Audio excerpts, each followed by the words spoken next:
Dans le royaume de Koumandé, la vie ne dépendait pas de l'or, mais d'une source unique, la source de cristal. On disait que cette eau était le sang même des ancêtres. Mais un jour, alors que le soleil était au zénith pour le mariage de la princesse Binta, le miracle s'arrêta. À l'instant précis où le futur époux posa sa main sur celle de Binta, le chant de la cascade devint un silence de mort. Pas une goutte, pas un murmure. Le ciel resta bleu, mais la terre de Koumandé venait de perdre son âme. Pourquoi la source avait-elle choisi ce moment sacré pour se taire ? Les anciens murmurèrent que le prétendant, le riche marchand Ziad, cachait une tache de mensonge sous son habit de fête. Mais le silence de la source n'était pas seulement une punition, c'était un avertissement. Si l'eau ne coulait plus, c'est que quelqu'un parmi les invités avait déjà volé le cœur de la source. Restez avec nous, car ce que Binta va découvrir au fond du puits asséché va changer le destin de toute une lignée. Le mariage était censé être la fête du siècle. Des invités étaient venus des 7 collines de Koumandé pour voir la princesse Binta unir son destin à celui de Ziad, le marchand de sel le plus riche de la savane. Mais la nature ne ment pas. Au moment où le prêtre versait l'eau sacrée sur leurs mains jointes, la calebasse se vida de son contenu. Mais l'eau ne toucha jamais le sol. Elle s'évapora en une fumée rousse, comme si la terre elle-même refusait le contact de cet homme. Le roi de Koumandé, le vieux Moussa, se leva de son trône d'oie d'ébène. Ses yeux, habituellement doux comme le crépuscule, brillaient d'une colère contenue. Il fit signe au futur gendre, le marchand Ziad, de s'approcher du bassin désormais sec. « Prends le calice d'argent, Ziad, » ordonna le roi. « Si ton cœur est pur comme tu le prétends, la source reconnaîtra ton toucher et l'eau jaillira de nouveau. » Ziad s'avança, ses riches boubous de soie brodés bruissant dans le silence de mort qui s'était établi sur la place du mariage. La main de Ziad tremblait alors qu'il saisissait la coupe. À l'instant où le métal effleura la roche, un grondement sourd monta des entrailles de la terre. Mais ce ne fut pas l'eau claire qui jaillit. Une vapeur noire, épaisse et malodorante s'échappa des fissures du sol, enveloppant Ziad d'un manteau de ténèbres. La princesse Binta poussa un cri, reculant devant l'homme qu'elle s'apprêtait à épouser. Le calice d'argent tomba et se changea instantanément en fer rouillé. Le grand prêtre du village, le sage Bakari, s'avança, son bâton de commandement à la main. « Ziad, cria-t-il, la source ne ment jamais. Tu n'es pas venu ici pour l'amour de notre princesse, mais pour voler le secret de l'immortalité de nos eaux. Ton or est souillé par la trahison. » Ziad, démasqué devant tout le peuple de Koumandé, ne chercha pas à nier. Son visage se transforma, perdant son masque de bienveillance pour révéler une ambition cruelle. Mais alors que les gardes s'apprêtaient à se saisir de lui, la terre trembla à nouveau, plus violemment cette fois. Si Ziad n'était qu'un pion, qui est le véritable maître de l'ombre qui a asséché Koumandé ? Et pourquoi Binta semble-t-elle être la seule à pouvoir entendre le chant de la source qui l'appelle sous la terre ? Restez avec nous pour le chapitre 2, la quête de l'eau de vie. Le mariage était brisé, mais le royaume de Koumandé se mourait déjà. Sans eau, les enfants pleuraient et la terre se fendait comme un miroir cassé. La princesse Binta retira ses parures d'or et ses voiles de soie. Elle revêtit une tenue de chasse en cuir de brousse, attachant à sa taille une gourde vide et le couteau d'ébène de ses ancêtres. « Si mon sang doit nourrir la source pour qu'elle chante à nouveau, alors je lui offrirai, » déclara-t-elle devant son père affligé. Elle s'enfonça dans la grotte des échos, là où l'air est si froid qu'il semble mordre la peau. Ses pas résonnaient dans un silence de cathédrale. Soudain, elle entendit une voix. Ce n'était pas une voix d'homme, mais le chant de l'eau qui semblait pleurer derrière les parois de granit. « Binta, ma fille, l'ombre a posé un verrou sur mon cœur, » murmurait la roche. C'était la reine de la source, l'esprit protecteur de Koumandé, emprisonné par la magie noire de Ziad. Mais le chemin vers la source était gardé par les spectres de la soif, des créatures faites de poussière et de sable qui tentaient d'aspirer la moindre trace d'humidité de son corps. Binta sentit sa langue s'épaissir, ses yeux brûler, sa force l'abandonner. Chaque pas était un combat contre la mort. « Je ne boirai pas avant que mon peuple ne soit sauvé », hurla-t-elle dans le noir. À cet instant, la terre se mit à vibrer et un tunnel de lumière bleue s'ouvrit sous ses pieds. Binta a franchi le premier cercle, mais au fond de cet abîme, elle va découvrir que son fiancé Ziad n'est pas le seul traître. Une personne qu'elle aime profondément a vendu la source pour un secret inavouable. Qui a trahi le sang de Koumandé? Réponse dans le chapitre 3, le miroir des trahisons.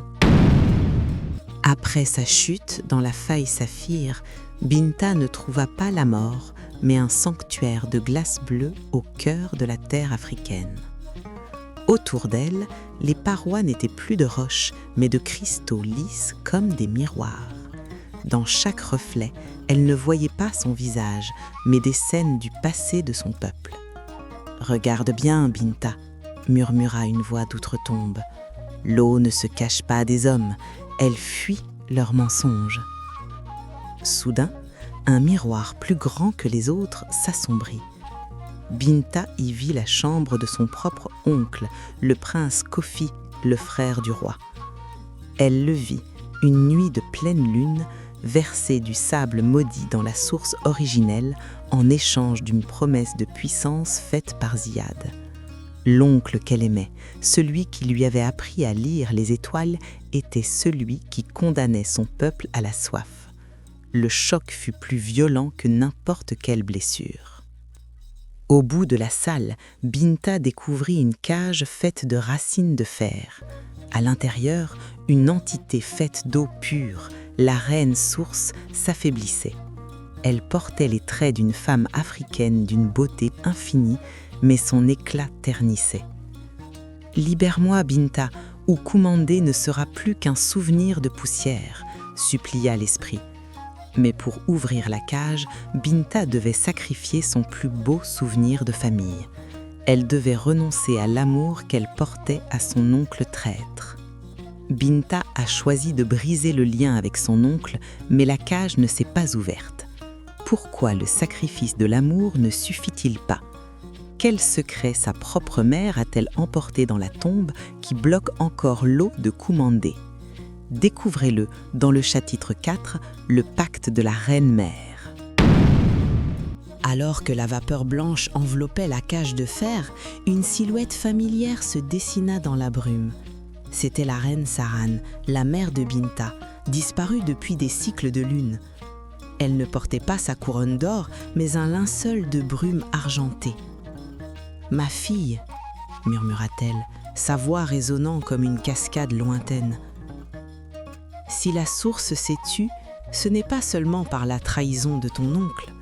C'est parce qu'il y a 20 ans, pour te sauver d'une maladie mortelle, j'ai promis ton cœur à l'esprit de la poussière. » La reine Saran révéla l'horrible vérité. L'esprit de la poussière, l'ennemi juré de l'eau, avait réclamé son dû le jour du mariage de Binta. Ziad n'était que son messager. En acceptant d'épouser Ziad, tu aurais scellé le pacte et l'eau serait revenue. Mais ton âme aurait été changée en sable, expliqua la reine. Le silence de la source n'était pas une punition, mais un acte de protection de la source elle-même, refusant de couler pour un mariage maudit.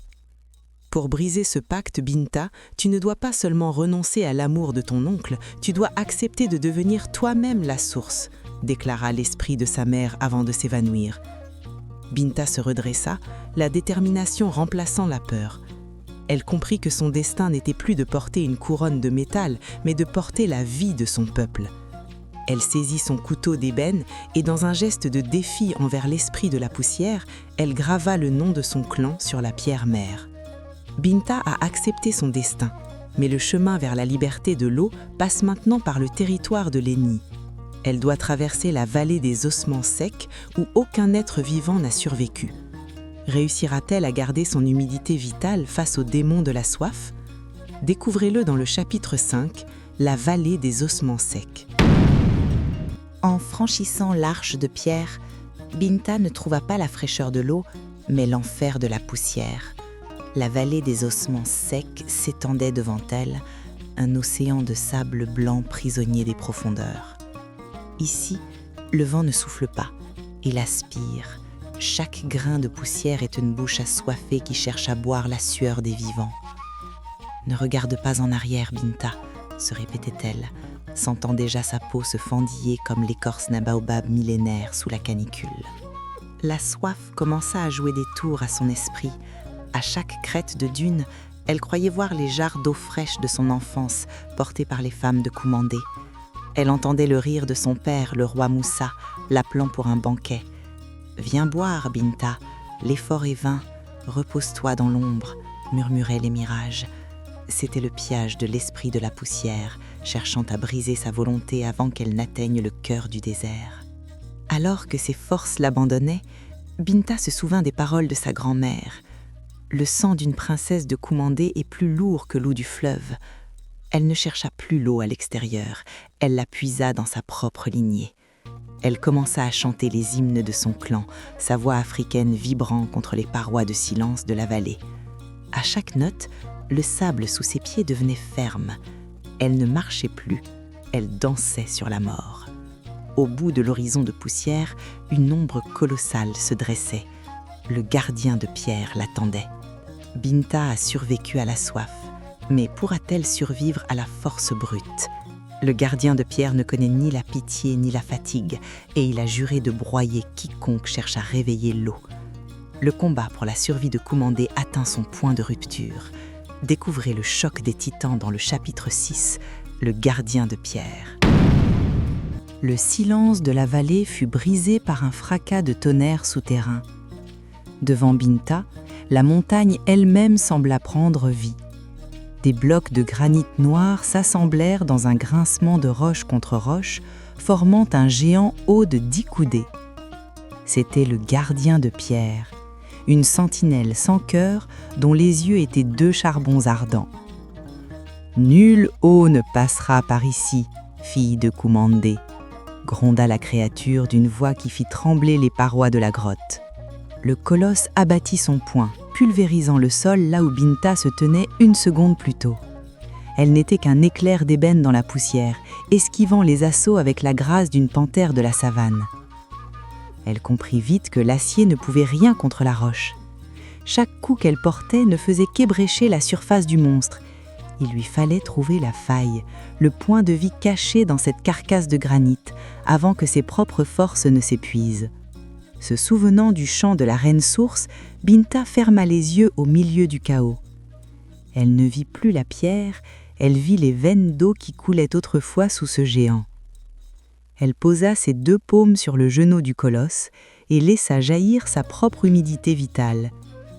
Un cri de vapeur s'éleva alors que l'eau de Binta s'infiltrait dans les fissures du granit, le faisant éclater de l'intérieur. Le géant s'effondra dans un fracas de fin du monde, libérant enfin le passage vers le sanctuaire des ancêtres. Le gardien est tombé, mais le plus dur reste à venir.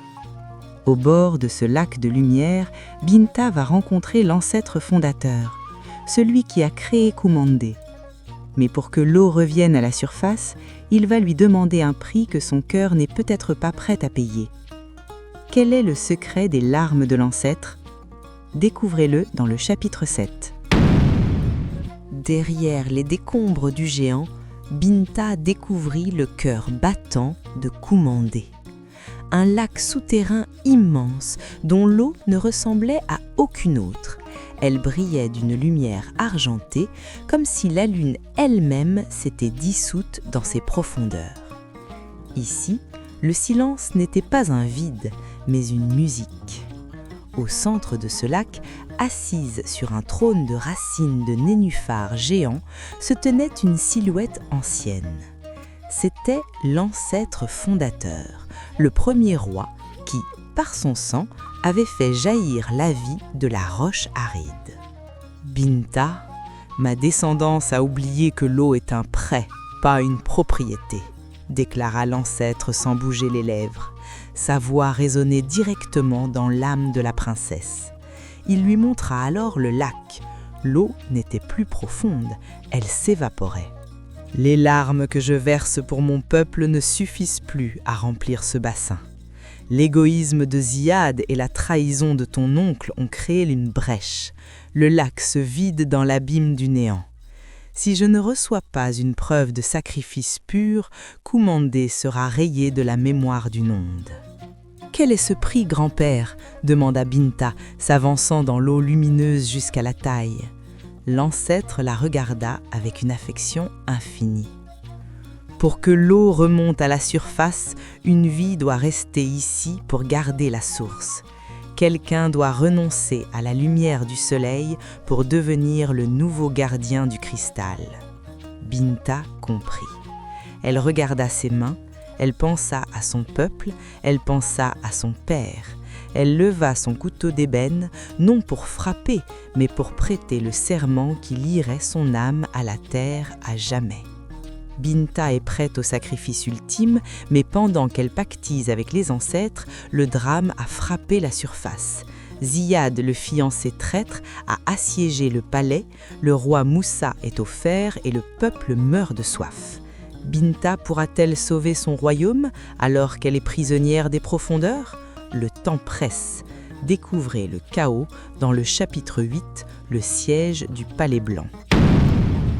Pendant que Binta pactissait avec les ancêtres dans les profondeurs, le soleil de midi brûlait impitoyablement le royaume de Koumandé. Profitant de la faiblesse du peuple assoiffé, le marchand Ziyad était revenu, non plus en gendre, mais en conquérant. Escorté par des mercenaires venus du désert, il avait encerclé le Palais Blanc. « L'eau ne reviendra jamais !» hurlait-il du haut de son étalon noir. « Inclinez-vous devant le nouveau maître de la poussière ou mourrez dans le silence de votre source morte. » Le coup le plus dur ne vint pas des sabres, mais du sang. Le prince Kofi, l'oncle de Binta, s'avança aux côtés de Ziyad. Il portait désormais la cape pourpre des traîtres. Devant son propre frère enchaîné, il renia sa lignée. « Le temps de la source est fini, Moussa, » dit-il d'une voix dépourvue de remords. « Ziyad possède les clés des caravanes d'eau du Nord. Pour survivre, Koumandé doit oublier ses ancêtres et servir son nouveau roi. » La honte s'abattit sur le palais, plus lourde que la chaleur du désert. Mais au milieu de cette obscurité, une petite voix s'éleva. Une fillette, portant le nom de la princesse disparue, s'approcha du puits asséché. Elle posa son oreille contre la pierre brûlante et sourit malgré ses lèvres gercées. « Elle arrive !» murmura-t-elle. « Je sens le froid de l'eau qui monte. » Furieux, Ziyad leva son sabre pour faire taire l'enfant, mais à cet instant, un grondement sourd venu des tréfonds de la terre fit trembler les murs du palais. Binta n'était plus une fiancée, elle était devenue le tonnerre souterrain. L'eau monte, mais le prix est terrible. Pour libérer la source, Binta doit abandonner sa propre voix à l'ancêtre. Elle reviendra au village, mais elle sera muette pour l'éternité. Comment pourra-t-elle dénoncer la trahison de son oncle si elle ne peut plus parler ? Le sacrifice commence maintenant. Découvrez le drame dans le chapitre 9, le sacrifice du chant. Au cœur du lac de lumière, l'ancêtre fondateur tendit ses mains transparentes vers la gorge de Binta. « Ta voix, ma fille, est la seule clé qui peut déverrouiller les vannes de la terre, » murmura l'esprit. « Pour que l'eau coule à nouveau, ton chant doit rester ici, piégé dans le cristal, pour apaiser la soif des siècles passés. » Binta regarda une dernière fois le reflet de son visage dans l'eau saphir. Elle pensa aux chansons qu'elle ne chanterait plus, aux mots d'amour qu'elle ne dirait jamais. Elle ouvrit la bouche et un oiseau de lumière bleue s'en échappa, rejoignant les profondeurs du lac. À l'instant où le silence l'enveloppa, un rugissement colossal fit trembler les fondations de la montagne. Le lac s'éleva en une colonne d'argent pur, emportant Binta dans son ascension. Elle n'était plus une femme de chair, elle était le cœur de la cascade. Elle traversa les couches de roche, les veines de fer et les racines des baobabs. Chaque goutte d'eau qui montait avec elle était chargée de sa mémoire, de sa force et de son sacrifice. Kumandé allait renaître, mais sa princesse reviendrait comme une étrangère dans son propre royaume. À la surface, devant le puits du palais, Ziyad levait encore son sabre sur la fillette. Soudain, la terre explosa. Un jet d'eau cristalline jaillit vers le ciel, plus haut que les tours du château. Et au sommet de cette colonne liquide, Binta apparut, debout sur l'eau, drapée dans une brume de nacre. Son regard était plus tranchant que le fer, mais ses lèvres restaient closes. Le peuple tomba à genoux, mais Ziyad et l'oncle Kofi reculèrent, terrifiés par cette apparition qui ne demandait pas justice avec des mots, mais avec la force brute de la vie. Binta est de retour et l'eau coule à nouveau. Mais Ziyad n'a pas dit son dernier mot. Il possède une amulette de sable capable de changer l'eau en poison. Comment pourra-t-elle prévenir son père du danger sans pouvoir prononcer un seul mot? La bataille finale ne fait que commencer. Découvrez le choc des titans dans le chapitre 10, la bataille des éléments. Ziyad, acculé par le retour de l'eau, ne s'avoua pas vaincu. Il arracha de son cou une amulette de basalte noir, don de l'esprit de la poussière. « Si je ne peux régner sur Kumandé, alors personne ne boira plus » hurla-t-il. Il brisa la pierre contre le sol et un tourbillon de sable rouge jaillit de la terre, s'attaquant à la colonne d'eau pure de Binta. Le ciel s'obscurcit, transformant le jour de fête en une nuit de poussière. Le combat entre la vie liquide et la mort aride venait de commencer sous les yeux du peuple terrifié. Muette, Binta ne pouvait pas crier pour prévenir son père que l'oncle Kofi s'approchait avec une dague empoisonnée. Elle ferma les yeux et utilisa le rythme de l'eau. Elle frappa ses paumes contre la surface liquide du puits, créant des ondes sonores qui résonnèrent directement dans le cœur du roi Moussa. « Regarde derrière toi, mon père », disait la vibration. Le roi, guidé par cet instinct ancestral, se retourna juste à temps pour saisir le poignet du traître. Le silence de Binta était devenu une clameur que seule la vérité pouvait entendre. Binta leva les bras vers le ciel obscurci. Elle ne chanta pas avec sa gorge, mais avec son sang. Toute l'eau de Kumandé, des profondeurs de la terre jusqu'aux jarres des maisons, répondit à son appel. Une vague immense d'argent pur jaillit du puits, balayant les mercenaires de Ziyad et éteignant le feu de poussière. Le sable rouge fut changé en boue fertile et Ziyad fut emporté par le flot vers les confins du désert, là où ses mensonges ne pourraient plus germer. La source avait parlé et son silence était un décret de paix. La bataille est gagnée, mais le royaume a changé. L'eau coule, mais son murmure raconte désormais l'histoire du sacrifice de Binta.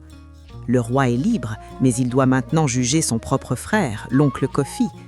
Et Binta, privée de sa voix, doit trouver une nouvelle façon de guider son peuple. Quel est le prix d'un nouveau départ? Découvrez-le dans le chapitre 11, le retour du premier murmure. L'orage s'était apaisé, laissant place à une fraîcheur que Kumandé n'avait pas connue depuis des cycles. Sur la place du palais, la boue festive scellait le destin des traîtres. Le roi Moussa, dont les chaînes avaient été brisées par la force de l'eau, se tenait devant son frère, l'oncle Kofi. Le silence de Binta pesait plus lourd que n'importe quelle sentence. « Tu as vendu la soif de nos enfants pour une couronne de poussière, » dit le roi. Le jugement ne fut pas la mort, mais l'exil vers les terres arides que Kofi avait lui-même invoqué. Le roi se tourna vers sa fille, Binta. Il vit dans ses yeux non pas une infirmité, mais une divinité nouvelle. Elle ne pouvait plus parler, mais chaque mouvement de ses mains semblait commander aux rivières. Devant le peuple assemblé, le roi Moussa retira sa propre coiffe de commandement. « Je ne suis plus le maître de l'eau », déclara-t-il. Binta est devenue la source elle-même. Il posa la couronne de cristal sur le front de sa fille. À cet instant, la cascade de Kumandé changea de ton, entonnant un chant de louange pour sa nouvelle reine. La reconstruction commença.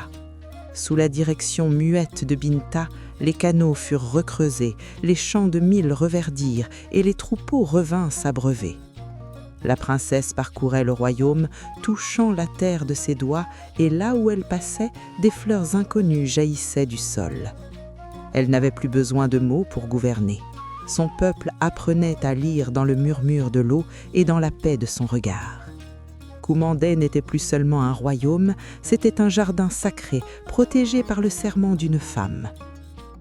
La vie est revenue, mais un mystère demeure. Binta a-t-elle vraiment tout perdu en donnant sa voix, ou a-t-elle gagné une force que personne n'aurait pu imaginer? Le dernier secret de la source muette va être révélé. Préparez-vous pour le grand final. Découvrez la sagesse éternelle dans le chapitre 12, le serment éternel. Les années passèrent sur le royaume de Kumandé et le silence de la reine Binta devint sa plus grande force. Elle n'avait plus besoin de mots pour commander, car son peuple avait appris à écouter le chant du vent et le murmure des ruisseaux. Un jour, alors qu'elle marchait au bord de la source originelle avec les enfants du village, le miracle final se produisit. Binta posa sa main sur l'eau et au lieu de son, ce furent des images de paix et de prospérité qui jaillirent des ondes, touchant le cœur de chaque habitant. Le roi Moussa, avant de rejoindre les ancêtres, appela une dernière fois son peuple. « Regardez votre reine, dit-il, elle a perdu sa voix pour que vous ne perdiez jamais votre vie. Le silence de Binta est le bouclier de notre vérité. » À Kumandé, on apprit aux enfants que parler trop fort cache souvent un cœur vide, mais que savoir se taire permet d'entendre la voix de Dieu. Le sacrifice de la princesse devint une leçon pour toutes les familles. La véritable autorité ne réside pas dans le cri, mais dans le service et l'intégrité. Aujourd'hui encore, si vous voyagez jusqu'aux montagnes cachées, vous entendrez peut-être le murmure de la source muette. On dit que Binta veille toujours sur les eaux du monde. Elle nous rappelle que chaque goutte d'eau est un serment et que chaque secret gardé par amour est un trésor au-delà de l'or.